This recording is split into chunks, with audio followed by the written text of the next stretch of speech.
parlé, tout va bien. Mais ça ne va pas. Un jour, tu vas tomber. Alléluia. Gloire à Jésus-Christ. Au Maranaka. Donc, l'orgueil présente la chute. C'est une question de... Ça va. Oh mon Dieu. Alléluia, que ton nom soit béni. Alléluia, que ton nom soit béni. Alléluia. Amen. Vous savez que la réputation est quelque chose de bon. La Bible dit, perdre la réputation, gagner ça reçoit plus que de l'or. Mais la réputation, on la gagne dans l'honnêteté.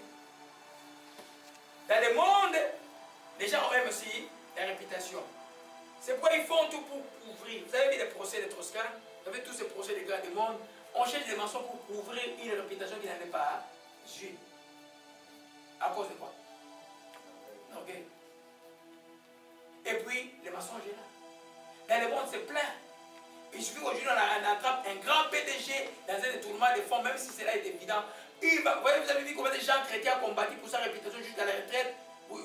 Je ne parle pas de cela. Mais ils savent que le parti libéral a fait des choses qui n'étaient pas correctes.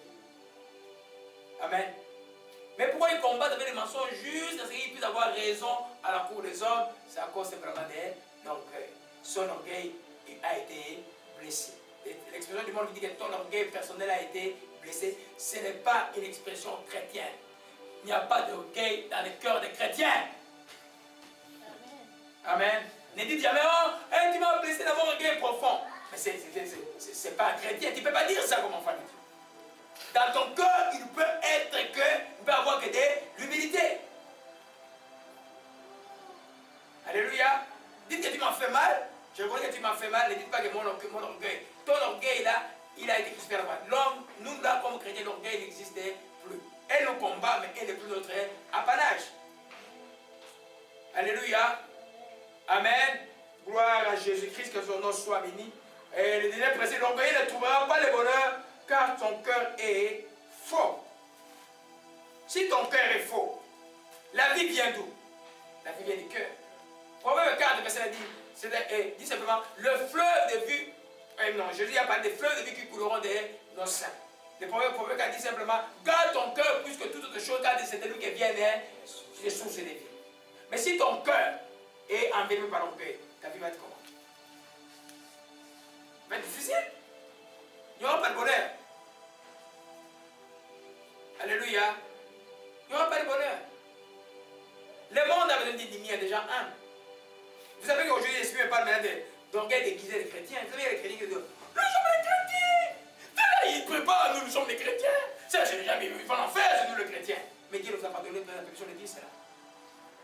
Dieu a dit, jugez c'est dedans. C'est dehors, ne les jugez pas. Quand quelqu'un ne connaît pas Dieu, tu n'as pas le droit de les juger. C'est dedans, oui. Quand tu as dit tu es chrétien, tu fais mal, moi je te dis, et là tu fais ce qui n'est pas correct. Le but que tu viens vers Dieu. Mais c'est dehors. Amen. La Bible dit même dans le texte des Romains, de ne pas avoir... Oui, vous avez vu l'antisémitisme au milieu chrétien? Mais c'est une aberration. La chrétienté ne vient pas du catholicisme, la chrétienté vient du judaïsme. Les patriarches, les oracles, la parole, les apôtres de Jésus, tout est venu des peuples juifs. C'est pourquoi l'apôtre qui dans Romains chapitre 11, de ne pas avoir de l'orgueil envers eux. Ne vous comparez pas. Vous êtes un élevier sauvage qui a été greffé dans eux. Un vrai chrétien est humble par rapport aux juifs. Je dis tout là. Vous l'avez la clé. Surtout quand on doit chimaner comme on a canachia. Et ben on doit crèche. Amen. Vous voyez quand vous regardez la télévision, les gens disent que c'est pas dans mon orient. Ils viennent dire non, mais les juifs aussi, ça. Laissez les histoires des juifs. Pas votre problème. Priez, c'est pas pour eux, c'est fini. Parce que vous avez reçu de extrêmement important. Amen. Allez méditer, Romains chapitre 11, verset 11, vous pouvez avoir l'éclaircissement sur ça là. Romains chapitre 9 et 11. Alléluia. Amen. Donc c'est très important. Amen. Alléluia. Nous terminons avec le troisième symptôme. Alléluia. Amen. Quand, imagine-toi, vous avez terminé, vous avez terminé à l'université. Vous avez des distinctions pour tous les deux. Maintenant, vous cherchez du travail. Et puis l'autre, on vous engage dans la même entreprise. Et puis 6 mois, l'autre, ceci. 7 mois après, il est ceci. Et puis, une année après, il est sous-directeur. Toi, tu es encore au niveau classe 1. Là. Si tu n'es pas fort, qu'est-ce qui se passe dans ton cœur? Hein? L'amertume, mais par rapport à l'orgueil, tu as l'envie. Tu commences à envie. On a vu la définition, l'orgueil, c'est toujours par rapport à la comparaison par rapport à l'autre. Les chrétiens ne doivent pas se comparer à quelqu'un d'autre. Tu es toi, lui et lui. Si Dieu est béni, ton frère, ta soeur dit, Seigneur, sois loué. Parce que moi aussi, j'ai notre bénédiction. Parce que notre Dieu n'est pas pauvre, il est riche en bénédiction qui se renouvelle chaque matin. Amen. Le 7e symptôme de l'orgueil, c'est l'envie. Les orgueilleux sont enviés. Regardez un peu dans le monde. Même nous venons dans nos pays Afrique, là. Vous regardez un peu la Côte d'Ivoire, le Congo et tout ça. Regardez les gens qui ne prient pas. Regardez même comment les gens sont en concurrence. Même dans les familles, même intrafamiliales. Dans les concurrences. Quand l'autre a, les autres envient l'autre. Et ils veulent avoir, non parce qu'ils veulent être bénis, ils veulent avoir parce que pour concurrencer l'autre. Donc l'envie est là. Et même maintenant là, tu n'as pas. Lui, il continue à avancer, tu n'as pas. Il continue à avancer. L'envie, là, finalement, tu finiras par les tuer. Et la sorcellerie, c'est ce que ça fait. Alléluia. Chrétien, n'enviez jamais quelqu'un. À l'église, vous allez voir l'envie. Il y a l'envie des dons aussi. J'ai pris ça par le il y a quelqu'un qui a envie des dons. N'enviez pas des dons. Moi, je n'ai jamais demandé des dons. J'ai demandé à Dieu une seule chose, la vie de prière. Et pendant que j'ai prié, il m'a baptisé le Saint-Esprit. Et puis les dons sont venus comme ça. Là. Parce que Dieu veut quelqu'un qui puisse obéir, il va donner. Les dons est là. Le Saint-Esprit est là avec les dons en toi. C'est question simplement que tu sois sérieux avec Dieu. Tu ne vas pas les dons, n'envie pas les dons de quelqu'un d'autre. Ça va sortir. Il est là, le Saint-Esprit. L'auteur des dons, c'est le Saint-Esprit. Il est en toi. Alléluia. N'enviez pas. Amen. Je donne l'exemple des jeunes dames. Vous êtes à l'église, tout le monde. Alléluia. Tout le monde est en train de chanter, tout ça. Et puis, dimanche prochain, on présente. Oh, je vais vous présenter les certaines avec son fiancé. Attendez, fais attention. Dis gloire à Dieu. Moi aussi, parce que mon Dieu n'est pas chiche. Alléluia. Quelqu'un qui a l'orgueil va envier. Moi, peut-être que je suis plus bête qu'elle. Hein? Non, ça ne marche pas comme ça, les choses de Dieu. Amen. L'enfant de Dieu ne doit jamais. Quand il sent ça, rejette ça. Rapidement. Dis, n'aie pas honte. Esprit d'envie, hors de moi. Orgueil qui pousse à l'envie, hors de moi. Au nom de Jésus-Christ. Je ne vais pas envier quelqu'un. Ce que Dieu m'a donné, c'est pour moi. Dieu m'a donné quelque chose. Dieu t'a donné. À chacun de Dieu a donné quelque chose. Il est ton créateur. Alléluia. Gloire à Jésus-Christ. Commençons par Proverbe 12. Amen. Oh, ramassez la paix maintenant. Ramassez la paix. Oh, Marashi Marakaba, ma cœur est sauvé. Ma cœur est sauvé. Ma cœur est sauvé. Ma cœur est sauvé. Oh, Maranashika Malakaya. Gloire à Jésus-Christ. Oh non, maintenant commençons par 18, on va aller au 12 après. Et non, 28, Proverbe 28, verset 22.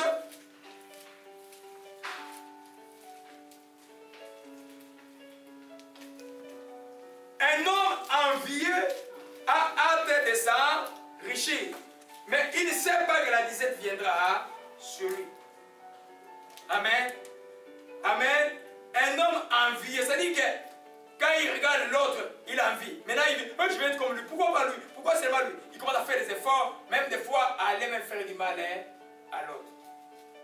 Par la langue d'abord. Elle aussi, qu'est-ce qu'il croit? Lui aussi, qu'est-ce qu'il croit? Finalement, tu commences à tuer par la langue. Et puis finalement, la dizaine t'attend. Les manques t'attendent. Parce que tu ne vas pas progresser. Il n'y a pas de progrès pour un homme envieux. Il n'y a pas de progrès pour une femme envieuse qu'un enfant de Dieu qui se dit chrétien puis qui envie les autres qui regardent. Et qui, quand un autre, ton frère est béni, ta soeur est bénie, sois content, bénis Dieu. Peut-être c'est la même personne qui va t'aider demain qui va être le trouble là. Alléluia. Quand il sent la vie, rejette-le loin de toi, c'est le diable. Alléluia. Amen. L'homme envieux a de s'enrichir, il peut pas aller lentement. Lui, comme les autres avancent, il doit tout faire, le sortilège. Amen. Je vais vous dire une chose. Quand j'ai terminé au projet, c'est là que je travaille avec les Américains au Congo, j'étais en fait le seul médecin Qui déjà avait programmé qu'en 92, je vais venir en spécialité ici. On ne savait pas qu'il y aurait des troubles au pays, on ne savait pas qu'il y aurait des pillages. Donc le démarche était déjà faite avec mon boss et puis il y a eu des pillages. Alors, maintenant tout le monde a su que je devais voyager. Il fallait voir les gens comment c'était devenu. Hein? Les gens se battaient en 10, forcément pour les envies. Je suis venu, j'ai reçu la chose à laquelle j'ai fini ma formation, mais je suis resté maintenant, je suis dans les choses de Dieu. Alors, hier c'était mon 20e anniversaire au Canada. Amen. Je suis allé dans mon lieu secret remercier Dieu. Parce que je crois que c'était une bonne terre pour moi. J'ai connu Christ en profondeur pendant que je suis ici. Alléluia. Amen. Proverbe 28, je lis dans cette version de la Bible. Verset 22. Amen. L'homme envié se précipite sur la richesse sans se douter qu'il attire sur lui-même la misère. Ça c'est bon ça. Amen. Parce que pourquoi il s'attire sur la richesse? Parce que l'orgueilleux veut avoir. L'orgueilleux veut être le meilleur, la meilleure, veut être le premier en toutes choses. L'orgueilleux, comme il est mon cœur, il veut voir les autres choses en dessous de lui. Je vous ai dit à l'introduction, tout idolâtre, franc-maçon, rosé chrétien, tous sont envieux. Il n'est pas quelqu'un de sous, même dans la famille. Je connais quelqu'un, l'oncle de quelqu'un, d'un ami à moi, qui est médecin aux États-Unis. Il arrive, son neveu est médecin, mais lui il est déjà retraité, il avait un grade au Congo, là je ne dis pas le nom. Et puis finalement, partout il passe avec son neveu, lui se présente lui en premier, il ne veut pas que les gens sachent que son neveu c'est le médecin. Là il voulait le faire du mal, il ne peut plus la voir. Alléluia. C'est pour dire simplement que l'orgueil est comme ça. Tous les gens occultes que vous connaissez, ils ne veulent pas avoir quelqu'un d'autre au-dessus d'eux. On a vu ça à l'époque où on était avec Mobutu au Congo. Quand quelqu'un, les voisins achètent une Mercedes 500, l'autre aussi veut aller acheter autre chose que lui. Tout ça, c'est l'envie. Ça conduit quoi? À la misère. Pourquoi la misère? Parce que Dieu résistait aux orgueilleux. Mais la parodie de tout ça, mais quand il te dit, mais là, chrétien, tu viens du prix et puis tu as ça là, oh, ta vie est malheureuse.